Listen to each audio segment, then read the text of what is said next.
Hello बच्चों, तो देखिए मैं आज आपको बताऊंगा कोफिशिएंट ऑफ एक्स स्क्वायर। देखिए कोफिशिएंट ऑफ एक्स स्क्वायर हो, वाई स्क्वायर हो, एक्स कोफिशिएंट ऑफ सिर्फ एक्स हो, कुछ भी हो कोफिशिएंट, तो मैं आपको बताऊंगा एकदम सिंपल और इजी वे में बताऊंगा कि किसी भी नंबर का कोफिशिएंट किसी भी वेरिएबल्स का कोफिशिएंट हम कैसे निकालते हैं। जैसे मैंने यहाँ लिखा है कोफिशिएंट ऑफ एक्स स्क्वायर, हम यहाँ पे लिख सकते थे, एक्स भी लिख सकते थे, वाई भी लिख सकते थे, हम कुछ भी लिख सकते थे वेरिएबल, बट अभी हम निकालेंगे सिर्फ कोफिशिएंट ऑफ एक्स स्क्वायर का। ठीक है, तो देखिए यहाँ पहले ये रखा है -2x² वाई।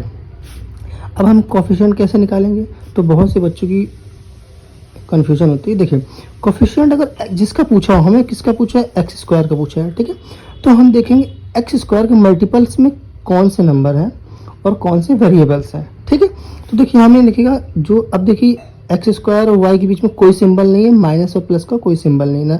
ठीक है, और ना ही एक्स और 2 के बीच में कोई सिंबल। ठीक है, तो ये मतलब ये मल्टीप्लिकेशन में, तो जिसका भी कोफिशिएंट कभी पूछे, जो भी नंबर से वेरिएबल्स कोफिशिएंट के साथ हों, ठीक है, तो उसको हम एग्जैक्टली सेम लिख देते। देखिए एक्स के साथ क्या मल्टीपल में 2 -2 है और वाई है, तो ये हो गया हमारा एक्स का कोफिशिएंट।